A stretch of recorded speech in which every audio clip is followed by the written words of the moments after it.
Edney. Welcome to our seminars. I used to do these seminars for St. Louis County Parks. They stopped doing them, so we'll be moving down here. I've been writing freelance fishing articles for more than 25 years for different magazines, and I've also written 2 books. One here on fishing Lake of the Ozarks. This one is a special here for $5 and got tips on all the major fish we fish for here: bass, crappie, catfish, white bass. And this one is 101 bass fishing tips, which has 101 tips in it from the top pros. And this one I'm selling for $12. And my partner that I teamed up with for the seminars is Bass and Bob, and I'll let him explain his part of the deal.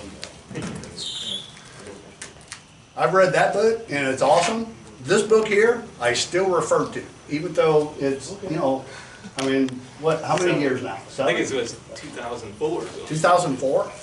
I can tell you, but Guido Hivden, I mean, all kinds of pros, and the patterns are the same. Most of the baits are the same. Some of the baits have changed a little bit. That is a reference guide. You don't have to read it like cover to cover. It's like, I'm going fishing today in this area of the lake. Let me just check that out this time of the year, and it'll put you on fish, guarantee you. I mean, it's a great value, and they're on bassandbob.com too. So, can you still see me there, Ben? Mm-hmm. So, oh my God, tonight, I mean, we have great fishermen here at Lake of the Ozarks, and, you know, nationwide fishermen. We've had some of the greats, like Casey Scanlon and very many other pro fishermen. Tonight we have Marcus Sykora. Marcus is so busy all the time. He runs a great insurance business, State Farm Insurance here at Lake of the Ozarks, and I encourage everybody, most of you probably know Marcus because he's won so many freaking tournaments. We'll talk about that in a minute.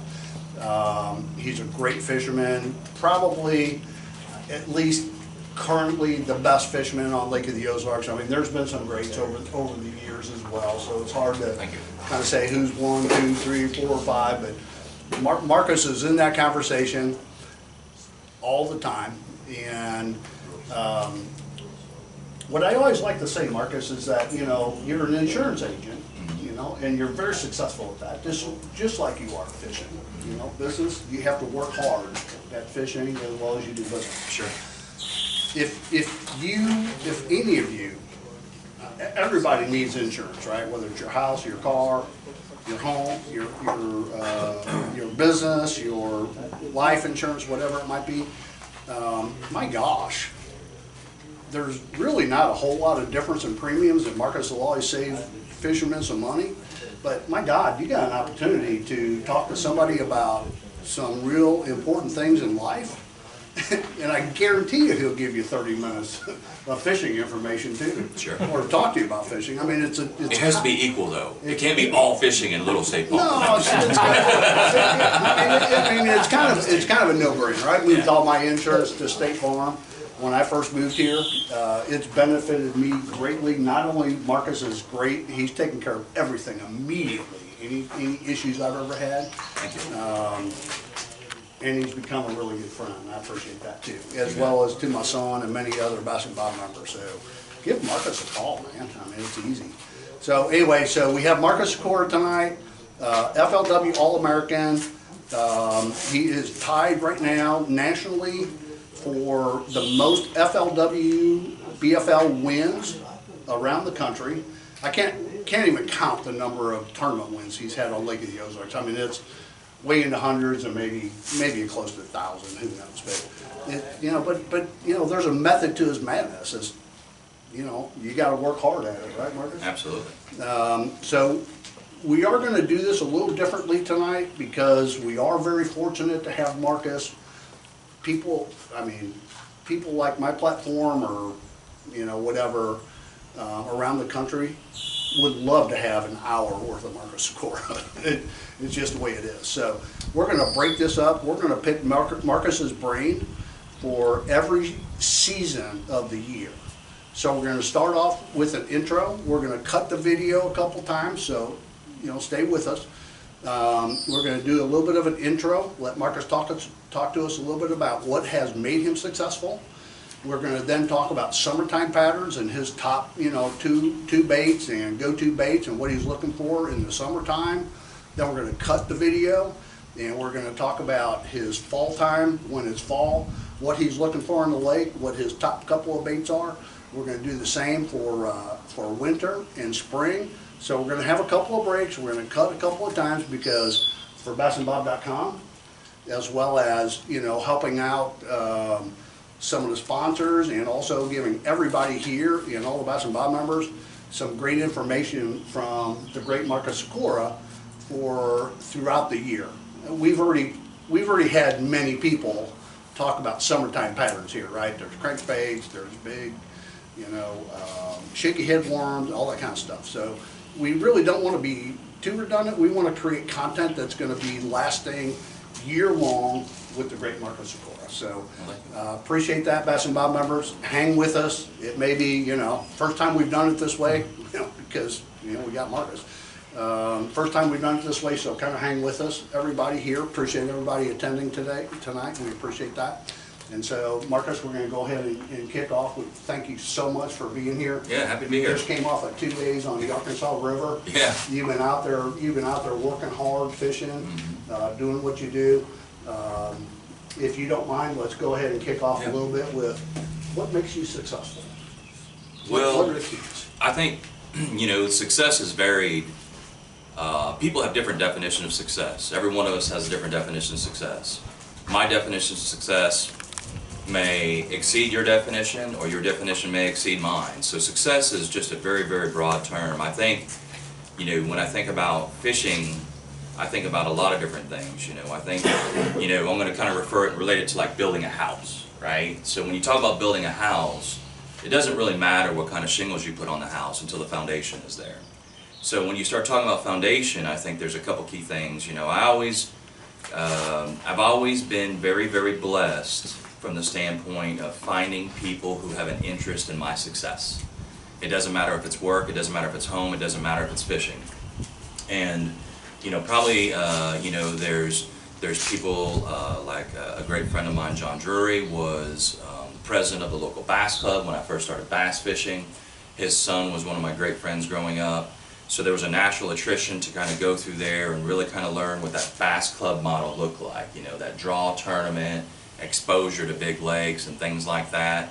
And I think that was very, very key. And then I think also too, somebody who I think the world of is Bill Davenport. Somebody like that who was really, probably the undisputed champion of Lake of the Ozarks. This guy won everything every time. I may win one here or there. He won them weeks in a row after row after row after row. So the whole point is people like Bill and John, they had some level of interest in trying to do things for me that made me successful, right?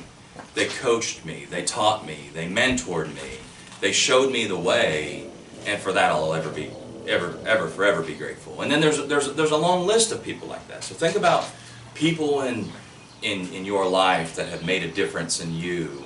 That's kind of that foundation where it starts. Okay, and then the thing about it is I've always been very, very competitive in athletics and things like that when I was growing up. And so I have a gear in me that doesn't like to lose, and I have a gear in me that never quits. And I've always said in my life, the harder I work, the luckier I get. It doesn't matter whether it's faith, doesn't matter whether it's my relationship with my wife, it doesn't matter how I parent my kids, it doesn't matter how I run my State Farm agency, it doesn't matter how it spills over to bass fishing results. The harder you work at something, the luckier you're going to get. Fishing is one of those things where it takes maximum effort to get some sort of consistent result. And so when I think about things like that, right, so there's the framing piece of it, The framing piece of it is, what do you want it to become? How do you want it to be? Do you want to be the best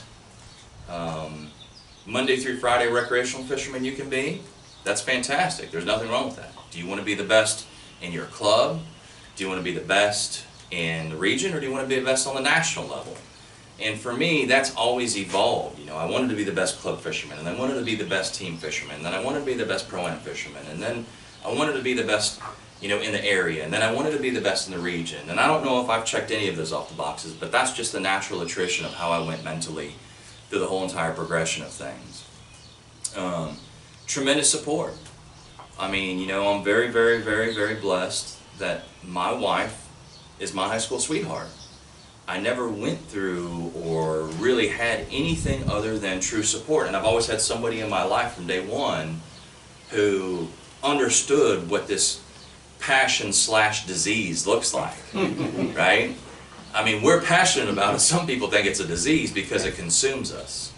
And so I've never had to worry about it. You know, I've never had to worry about who's watching the kids. I've never had to worry about, is the housework getting done? I never had to worry about who's paying the bills and running the admin stuff in my entire life, because she's always been right there, removing that off your plate. You know, in the world I talk about, you know, your plate is only so big. In different times of your life, that plate may expand, that plate may extract, but your plate's only so big. So people that can take things off of your plate to free you up, I think are unbelievably important. So that's that piece of it. Now, that's all the emotional piece of it. Now we're going to start talking about the shingles that you pick out. The shingles you pick out, I think, when you start talking about fishing, I think there's a progression that I made that I think, looking back on it, really, really helped me. Number one, like Bill and John, mostly Bill in this situation, he was, or is, and still today, in my opinion, the absolute best at structure fishing. Cover fishing and structure fishing. Getting that boat off the bank, understanding how to triangulate things, understanding how to present a lure, understanding how and where to position cover, things like that. That was a 40-year learning curve that was just given to me, right? I'd like to think I earned it, but he'd probably say he just gave it to me. But the thing of it is, like this weekend I was at the Arkansas River. When you're fishing shallow and you're fishing visible targets, it's really easy because you can see what's in front of you. You see that stump, you see that log, you see that piece of grass, you know where the ambush points are going to be. Well, if you start out fishing like that, in my opinion, it's just my own personal opinion, no disrespect meant, to me that kind of limits the scope of being able to learn the other. If I know that this is where the fish live and I can see it, it makes it a little bit harder to then go a football field off the bank and know there's a little rock pile there about the size of the front deck of your boat and a 20-mile-an-hour wind and you're going to hit it with a cast. It just doesn't happen that way. So I think from an advocacy standpoint, if I were going to do it all over again, I would want to learn, knowing what I know now, exactly the way I did. I'd want to start out deep. I'd want to learn everything I could about deep water fishing. Deep's relative, so I'm going to say 10 to 25 foot. I'm really going to get a jump start on electronics, because even though those fish are shallow, there's something that happens out there that brings them up here, right? I know there's nuances shallow, it's an undercut bank, it's a deep bank, the way the current comes in here, the way the wind's blowing, I understand that. But there's a reason why the fish go from out here to up here. It's not by happenstance. So if you can understand what goes on out there, I think the learning curve to shallow is a lot faster. Like when we talk about jerk baiting channel swings, and we can talk about that a little later, right? I mean, there's so many things that happen out there that cause that funnel to come in there, which positions the bait in there, which brings the bass in there, which is why that's where you're going to have a higher chance of success, right? It starts out there, the drains, the ditches, all of those things. Well, if all you know is 5 foot in front of you and what you can see, to me, I think that kind of limits the experience, right? So even when I'm shallow fishing, I'm looking for things on my map that kind of bring me into a certain particular area, right? Maybe it's a flat. Maybe it's a deep channel bank. Maybe it's the way the river channel turns. Maybe it's a million different things, but that's kind of where I start, is out there and moving in. And so that's one of the things, you know, I think the network of people that I trust in, right? I mean, fishing is an interesting thing because here we are sharing everything, but we all know that a lot of times we want to share nothing, right? And I'm the type of person, I swear I believe, I will never lie, but I'm also, at the same time, would admit that I'm not going to tell you the entire truth. And the reason why I'm not going to tell you the entire truth, because if I tell you the entire truth, then what do I have left over that's different from anyone else? It's my experience. I'm not saying it's right, but, you know, are you catching them shallow? Yeah, I'm catching them shallow. Are you catching them on wood? Yeah, I'm catching them on wood. Okay, cool. Well, what I'm doing is I'm catching them shallow on wood that's on a steep undercut bank that's got a little bit of rock on it too, that's fish-sized, right? I mean, there's a big difference there. I'm not trying to deceive you, but I also don't want to tell you everything, because fishing in my mind is so unbelievably important in the level of confidence that you have in your own skill set. If you believe, it can happen. If you don't believe, it will never happen, okay? And that's the way I think about this whole entire fishing experience, and that's what I think about that. So having a relationship of friends and peers and people that you can trust to share those experiences with, I think is very, very important, okay? Nobody gets to the top on their own. There was somebody that was helping them there. There was somebody that was sharing information. There was somebody who took vested interest in you. So things like that. bassandbob.com. I mean, look at this resource that we have at our fingertips. For us to be able to sit here and have everybody decode, what you guys are getting from all of us are the same things that I got from Bill. The difference is now there's no exclusivity. You can identify, you know what, I really, really like what Market has to say, so I'm going to kind of follow Marcus. I really like what Dion has to say, so I'm going to follow Dion. You know, the way Casey explained that to me, it made sense. You guys, the learning curve that I got, although it was different because I was in the front of the boat with this man, but the learning curve you guys are getting and the exposure you're getting from all the information that's streaming right now that will never go away for as long as we live is being handed to you on a plate. That's so unbelievably invaluable. You know, fishing intel and all of the different things and the platforms that are coming out, it's unbelievable. You know, Bassmaster Live, FLW Live, all of these things. So you got all this streaming content now where here's the lure, here's the way they were presenting it, here's the result. We never had any of that stuff anymore. So even things like whenever I go to a tournament or whenever I'm fishing, I kind of want to know, you know, selfishly about tournament fishing, I want to know how many pounds am I trying to catch? What am I trying to do? I mean, if it's taking 15 pounds to get a check and I'm catching a bunch of 2-pounders, I'm not going to keep repeating that process. I'm going to go, try to do something differently, right? So, map study, Google Maps. I wish I had $1 for every hour I spent on Google Earth, right? Every hour I spent looking at all my Lake Master in the garage, which, by the way, my garage is not heated and cooled. So that could be very, very treacherous. You know, I mean, like right now, I feel like I'd be making weight for the wrestling team sitting out there looking at the graph. But I'm still scrolling, you know, I'm still looking, and those are the things that I think of. So, you know, the long and short of it is, you can cross-section in a million different ways. You know, I think boiling back down to it, it's what resources do you have available? What do you choose to do with those resources? Do you have somebody who's willing to mentor you? And what level of competitive spirit do you have to try to execute the plan? And those are the things that I think have all gone into the blender to make Right, Wrong, or Indifferent who's sitting in front of you today. And that's what I would really, really recommend doing, is trying to find some sort of blend or combination, and also that support structure. I mean, if you don't find somebody who believes in you, I mean, think about it, you know, most of you have children or young people too. I mean, everybody wants to be told that somebody believes in you, right? So just the whole philosophical psyche of things is very, very important, because I'm telling you right now, you go someplace or you come out here and you're fishing main channel points and you fish 2 main channel points and you don't get any bites, and you be like, man, they're not on the main channel points. You will never catch one on main channel point, because you're going to fish 1 or 2 and then you're going to leave it. Where it may just be you're missing part of the puzzle there, right? Maybe you need to do something differently on those main channel points. So the mental confidence piece is strong. And then specifically also too, in the tournament side of things, because I know not everybody is a tournament fisherman, but to me I think one of the things that could possibly separate me in the tournament side of things is that clock means nothing. I honestly feel like I'm just as likely to catch one on the last cast as I am the first cast. If I have none at 1 o'clock, it's no different me than having none at 8 o'clock. I don't fish any differently, I don't act any differently, I don't have any knee-jerk reactions, I don't have a situation where I go into panic mode and want to punt. I'll find myself kind of getting in a level of animosity at times, you know. I mean, I fished the Arkansas River, terribly tough, unbelievable vast amounts of water, it is crazy down there, and you know, at 1 o'clock I had none.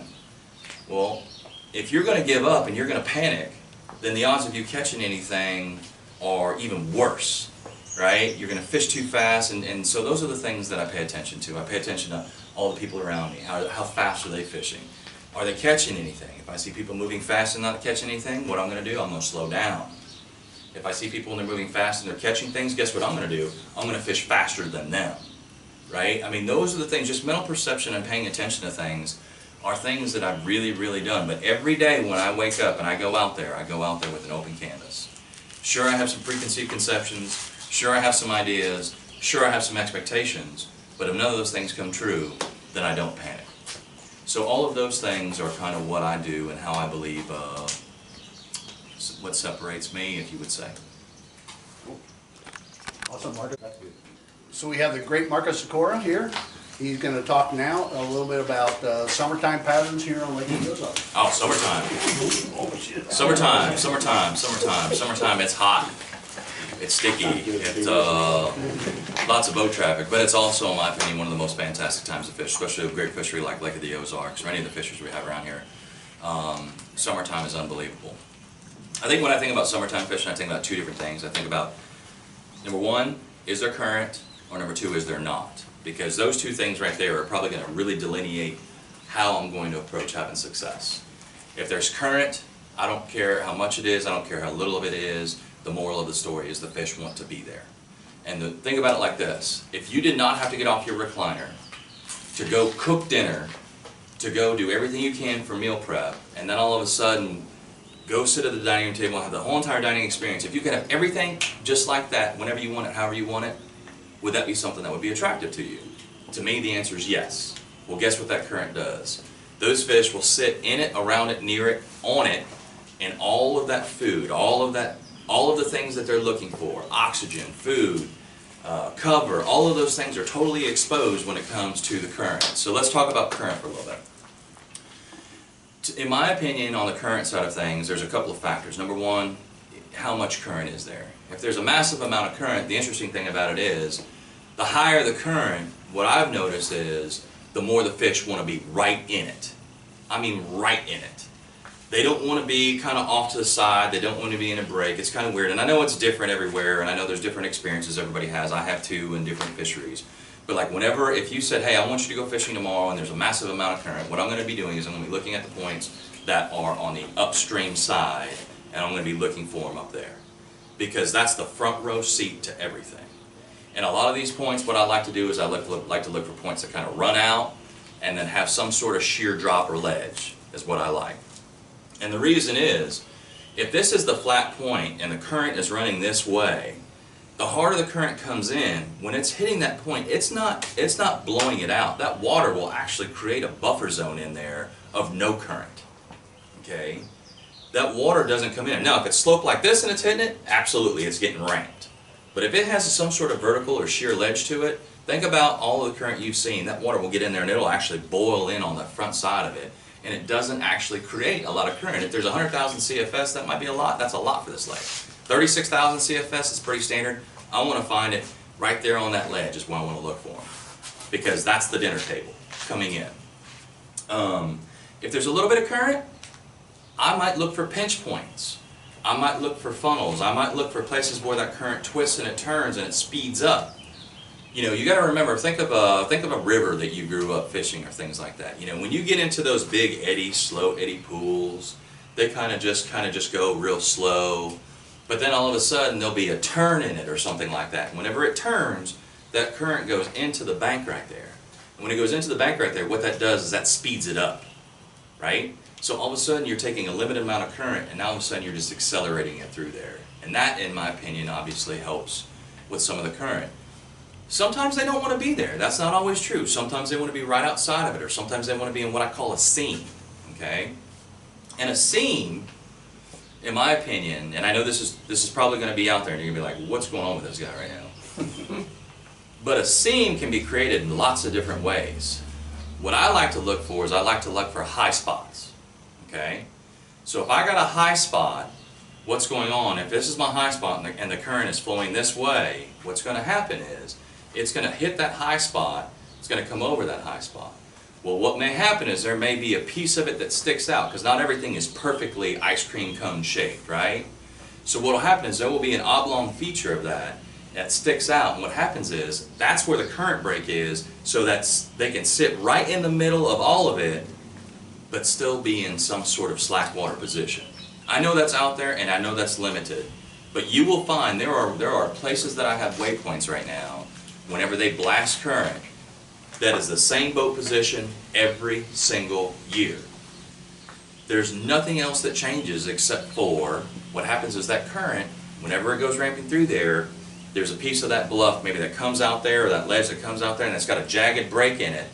That's the seam.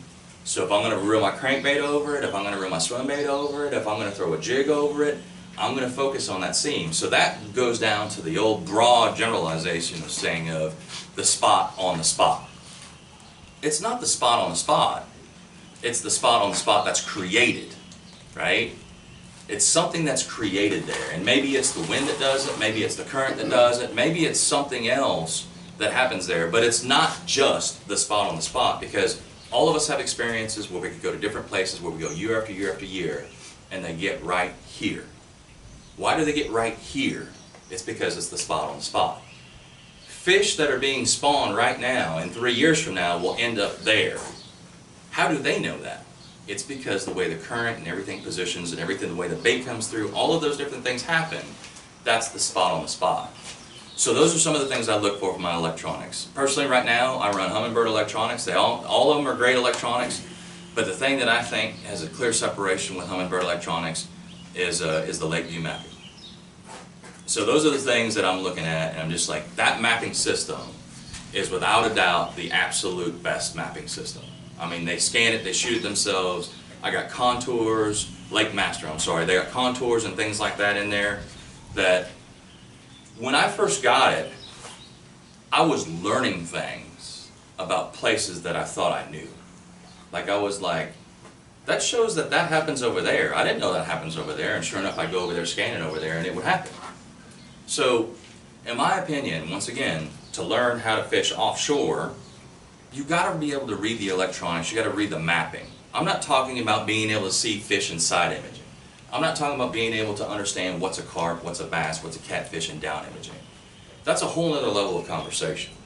What I'm talking about is identifying something specific that you're looking for, that you have a level of confidence in, and being able to go and fish that, right? Maybe you're looking for 12 foot of water that gets really, really steep next to it. Maybe you're looking for 18 foot of water, that's the high spot. Maybe you're looking for a flat that has a lot of 10 foot water on it. Those are the things that I'm talking about, that map can really, really help you dial in, okay?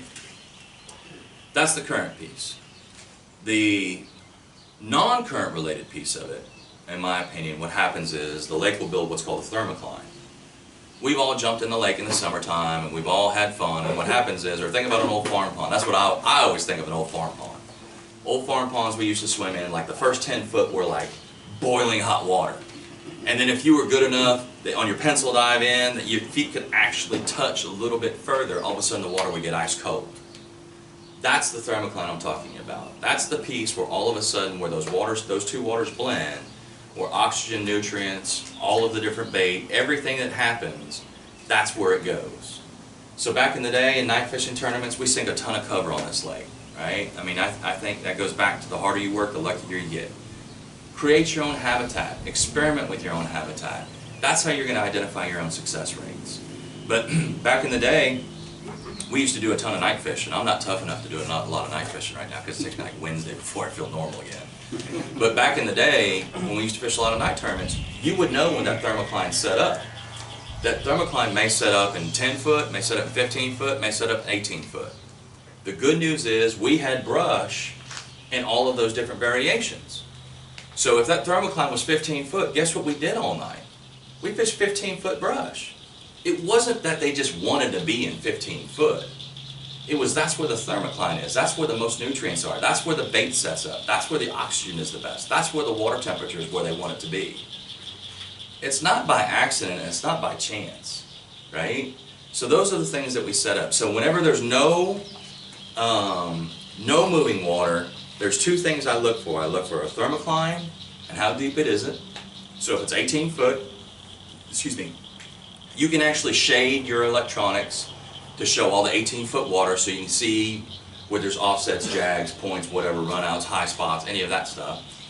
Or I look to fish extremely shallow, because a fish is no different than you and I from the very basic standpoint of oxygen as part of the sheer essential of life. Well, if they aren't getting the level of oxygens that they need, then where are they going to go? They're going to go where the surface area hits the water. They're going to go where there's wave action. They're going to go where there's wind action, because all that turbidity in the water is obviously re-insulating the water with oxygen. So I'm going to go and look for the shallowest cover I can find.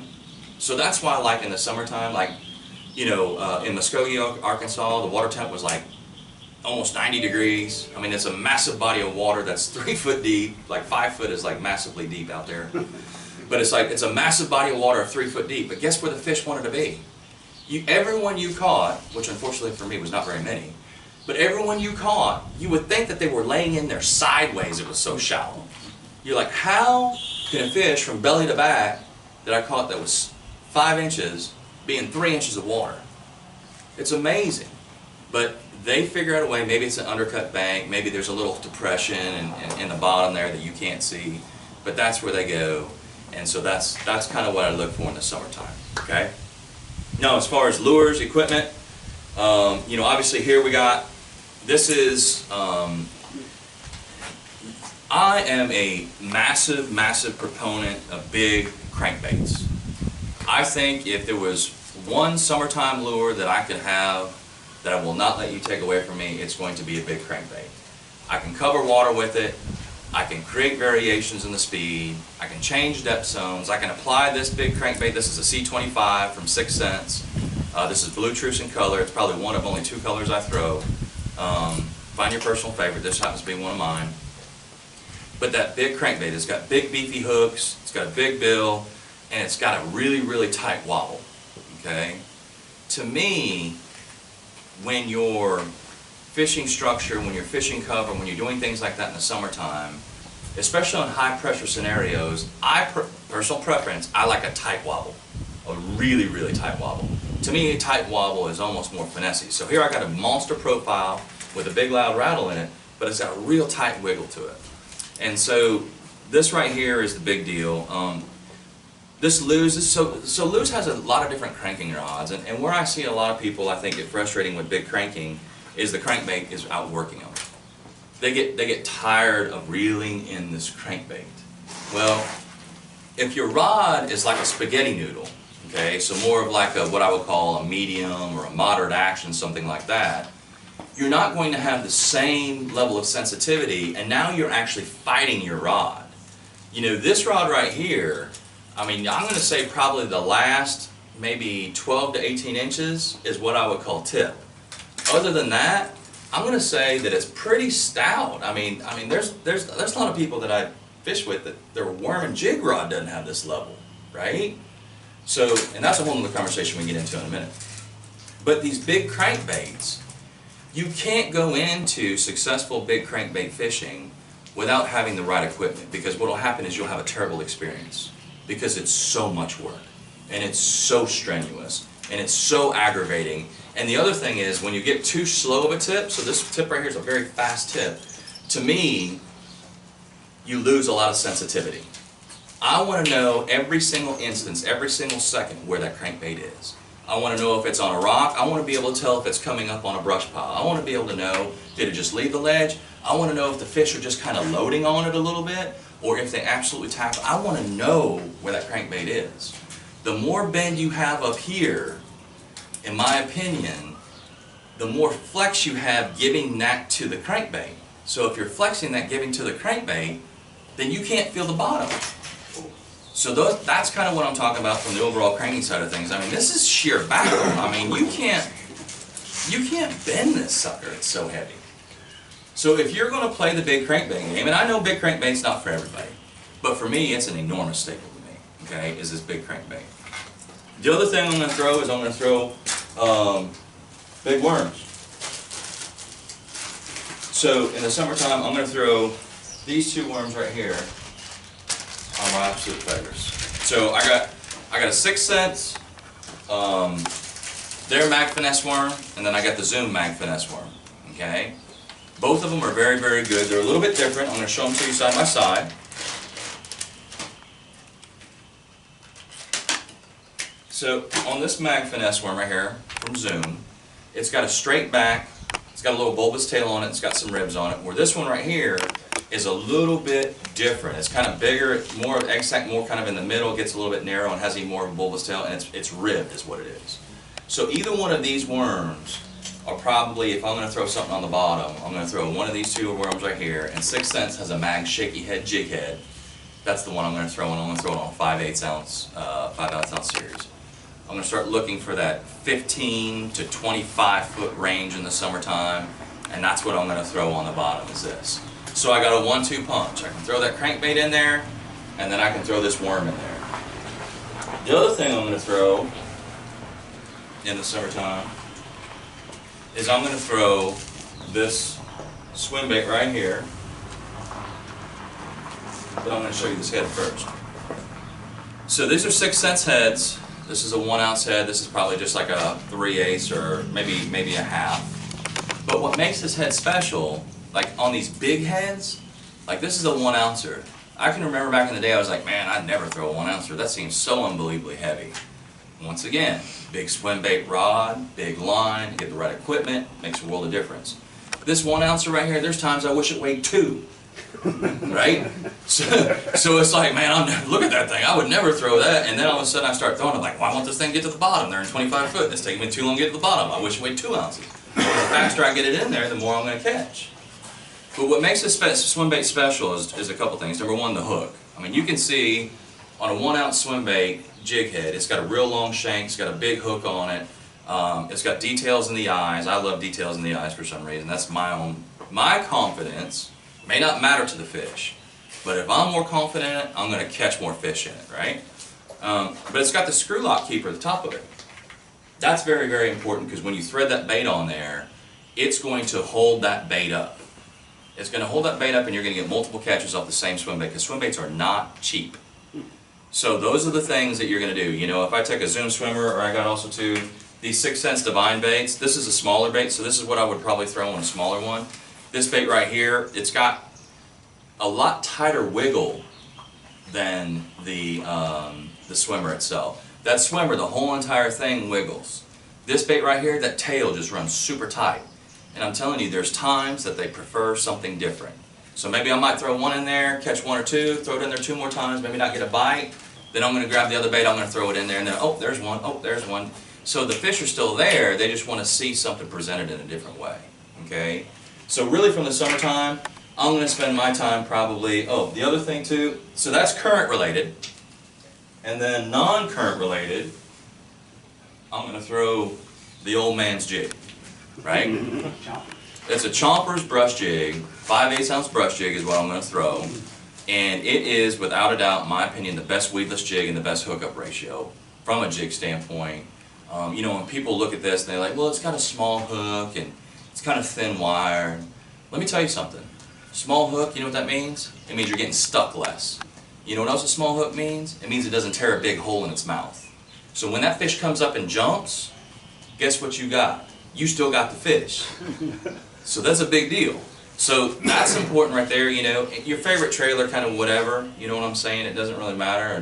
5-inch twin tail. Davenport special jig with a root beer green twin tail special. I don't know how many mortgage payments I made on that. I mean, it's simple, right? We're not going out there and buying $1 million worth of tackle. It's simple, right? So that's probably what I'm going to throw for that. And also, too, on the non-current side of things, this is probably going to be my go-to. Well, 2 things. This and probably the swim bait is what it's going to be. And the reason is, in non-current things, this thing is going to get thrown in every piece of cover I know where it is. If I'm going to throw at 15-foot brush piles, this thing's going in there non-stop. Okay?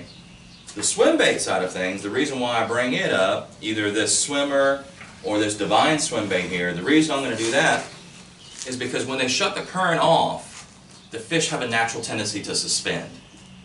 So when they suspend, and you'll see them on the graph, you'll just be fishing and be like, it cracks me up because people do it all the time, and I was guilty of it too, so I'm really kind of tattling on myself. I would sit out there and I'd be catching them so good in the current, and then they'd shut off and be like, all this bait's 12 foot deep. Why can't I get no bites? All this bait's 12 foot deep. Why can't I get no bites? Hey, Dingling, why don't you throw it out there and count to 7 and reel it over that 12 foot and have them come up and get it? That's the way it works. So when those fish suspend, that's where I'm going to present that swim bait. Now, when you present that swim bait, you got to get a good count. It's like crappie fishing. We've all crappie fished, and the smart ones don't ask what color. The smart ones don't ask what jig. The smart ones ask, number 1, what size jig are you throwing? And number 2, what's the count? When you throw it out there, how many seconds are you letting it sink before you reel it in? It's the same thing with the swim bait. Don't ask me, I'm not going to tell you. Right? I'm just not going to tell you. I'll make you figure it out. But if you're smart, you'll just watch me cast it out there, and then you count how many seconds before I start reeling in my reel.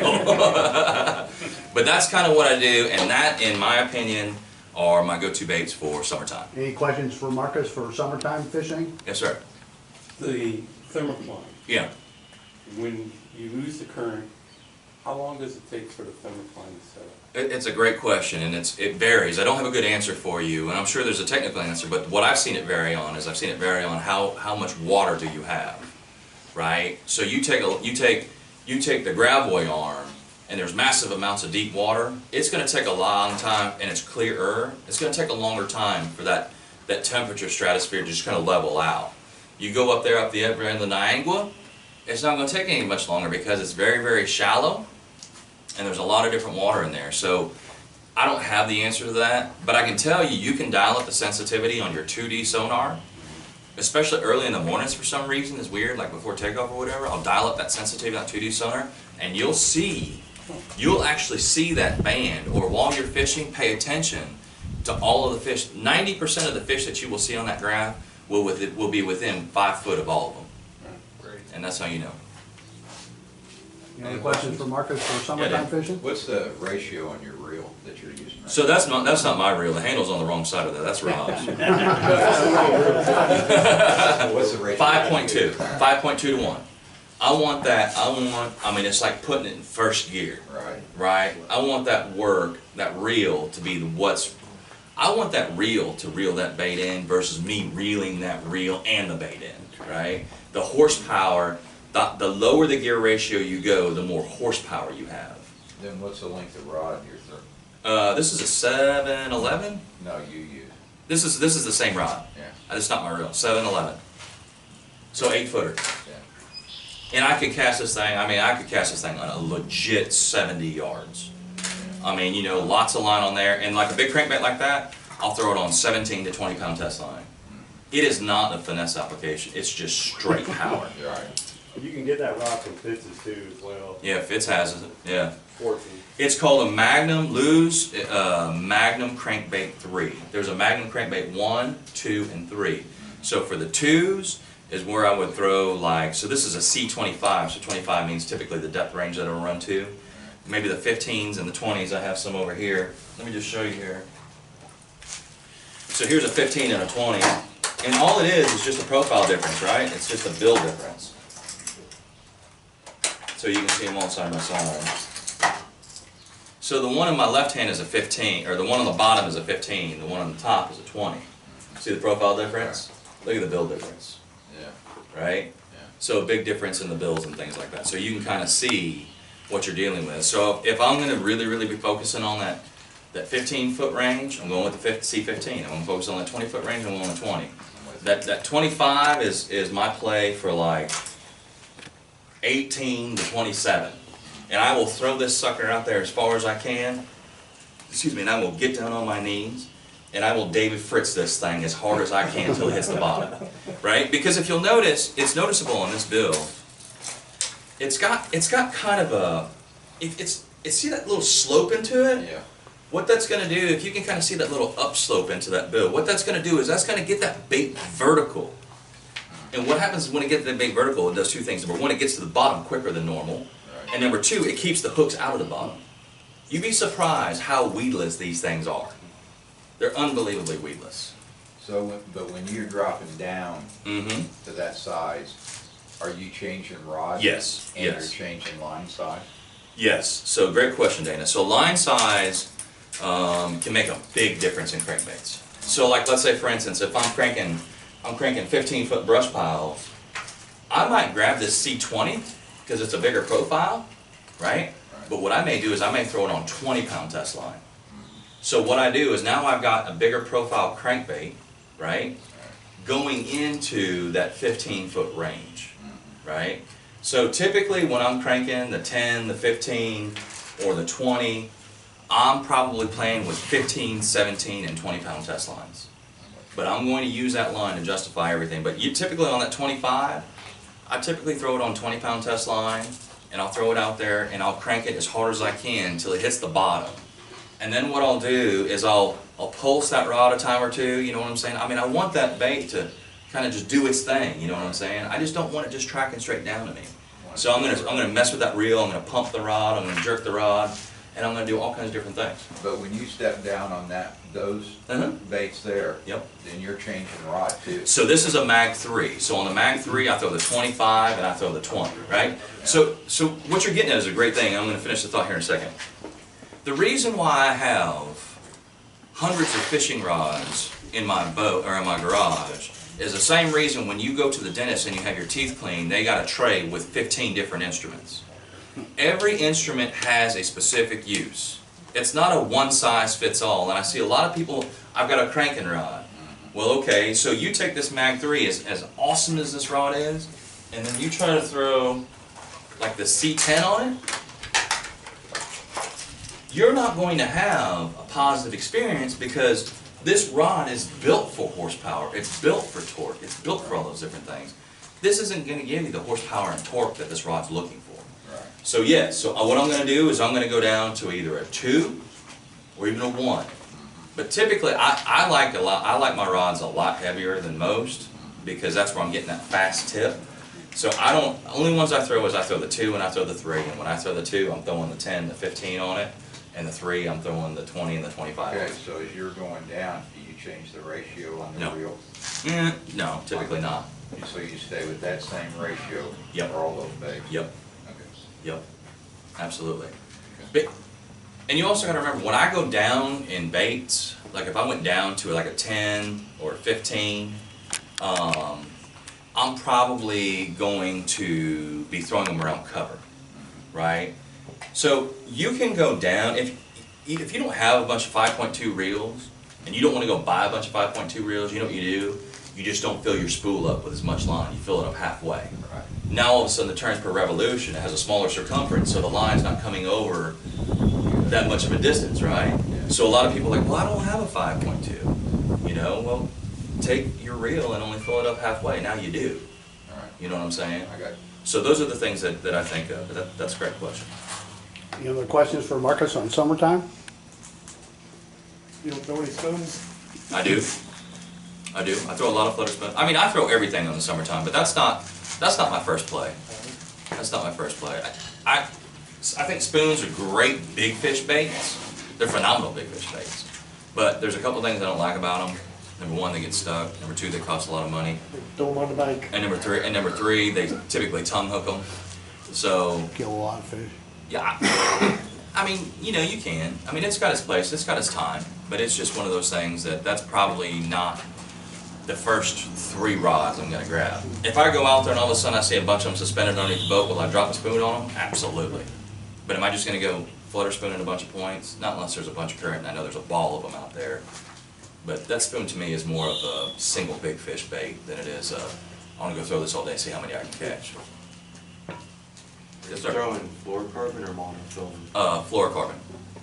I throw fluorocarbon. The only time I throw monofilament, personal preference, the only time I throw monofilament is on top water or Carolina rigging. Everything else is fluorocarbon unless I'm throwing top water, I'll throw braid and things like that. Great question. Why would you throw monofilament On top water? No. Or a jerkbait too. on your Carolina? Because typically what happens on once again, just my own personal experience, if I throw it on fluorocarbon to me is much more brittle. It's much more stiff. So if I'm dragging a Carolina rig through a bunch of big rocks or something like that around some cover and I've got a small fracture in it, then what'll happen is because that line is much more stiffer, Number one, it fractures a little bit easier when I keep it in the rocks, and so whenever I jerk, I'm just afraid to break it off. That monofilament, in my opinion, is much more like a tow rope, you know what I'm saying? I can drag it through some big rocks, and when I set the hook, it's got enough stretch in it that even if it does have a fracture and a flaw in it, chances are I'm still gonna be able to catch that fish. But fluorocarbon to me is not designed So you're not to be driven. fluorocarbon on the reel and then have your leader out there mono. You got mono all the way. I got straight mono. Yeah. Yeah, because sometimes when you get stuck on it, like whenever I'm throwing a Carolina rig, I'm throwing 20-pound monofilament, and I'm taking all the backing off, and I'm going straight 20-pound monofilament, because there's too many times I've thrown that Carolina rig out there, I've gotten stuck, and I break it off, and I lose massive amounts of loss, right? Yeah. Well, you can only do that so many times and be out of line. So I typically run that's real, I'll just remove all the backing, go straight monofilament, but in my opinion, I don't like to throw Carolina rigs very often, so I don't even have to deal with it typically. But if I did, that's what I do. I just hope nobody sees me throwing it. Thank you, Marcus, Yeah. appreciate it. So Marcus, I know you have a lot of sponsors. Obviously, somebody of your caliber is going to on a national level. Especially looking at Phoenix Boats there. Tell us a little bit about your experience. I think this is your first year with Phoenix. Tell us a little bit about your experience with Phoenix and any other sponsors you want to talk about. Yeah, no, great. Yeah, you know, I'm really blessed from the standpoint of I've created and made and are even developing even new relationships. You know, whether it's having a life insurance conversation with me, or it's having any experience with me talking on boat deals. In my opinion, what I love, or what I really appreciate, is just a good, positive relationship where we can have good communication. And also too, a loyalty, right? I'm a very loyal person. So this is my first year with Phoenix Boats. I'm running the 921 Elite. In my opinion, and I've owned few, but my own personal opinion, it's the best riding boat that I've ever owned. And it's a beautiful boat, and I'm very happy. The more I've taken possession of March, here it is June, end of June, I've taken possession of March. The more I drive that boat, the more I fall in love with it. I ran down the Arkansas River yesterday in 3.5 footers, and I stayed on top of them, and I passed, 50 boats. And the other 50 boats, I look over there, and the co-angler is scared for his life. And my co-angler is just sitting there, just relaxed, because we're just all the way down through there. So I absolutely love the boat. I've been with Mercury for forever, the new 4-stroke. I've heard about the hype. I talked to a lot of serious my friends, said that I love it. I had no idea how much I love it. The low end torque and the mid range of that motor is absolutely unbelievable. From another sponsorship standpoint, 6 Cents, I've been with 6 Cents for a long time.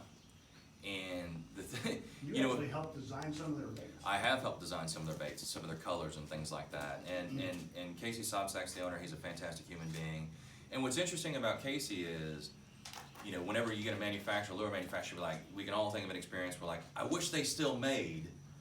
Well, I'll talk to Casey and he'll send me a prototype and be like, hey, check this out. And I'm like, I'm still working on trying to figure out all these other baits, and here comes the new one. It's constantly pushing the envelope of evolution. And the quality and the craftsmanship and the colors, the packaging, everything I think is top shelf. Zoom I've been with since I won the All-American. The package says bass level. You know what I'm saying? It's like, what else do you need to know? If it's plastic, Zoom is just phenomenal. TH Marine is somebody that you don't think about how important a hydraulic jack plate is. I'm in an oxbow slough, and there's one little pocket of 4 foot of water that you got to shut down in. There's one little pocket of water you got to get up out of.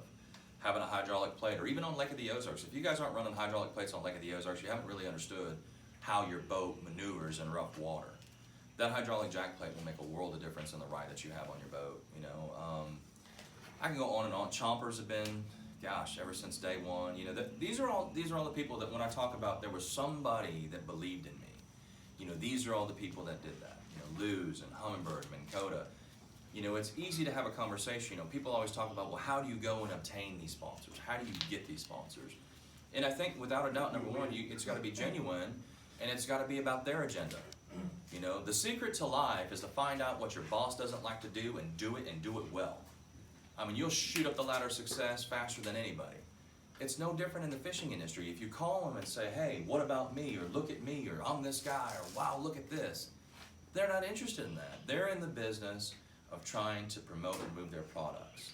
And so if you don't come to them from the standpoint of how can I help you, it's never going to come to a true fruition. If you don't have a genuine, sincere ability or appreciation to want to help them, it just doesn't evolve. You know, Costa, Hook, I don't know what else I got on here. I mean, it's just unbelievable. And probably one of the coolest one of them all, Bass and Bob. I'm serious. I mean, what you have done for the industry, the temperature, the environment, I mean, we are all one big fraternity now, and the brand that you have represented of what you're trusting me with is unbelievable. So all of the people that have ever believed in me, I can't think, you know, Pro Guide batteries, I can't think of anybody that I'm doing business with now that I haven't done business with for forever, which is a true testimony to how I feel about them, but also how they feel about me. And so that to me is it's a nice feeling. Awesome. Thank you so much, Marcus. Appreciate it.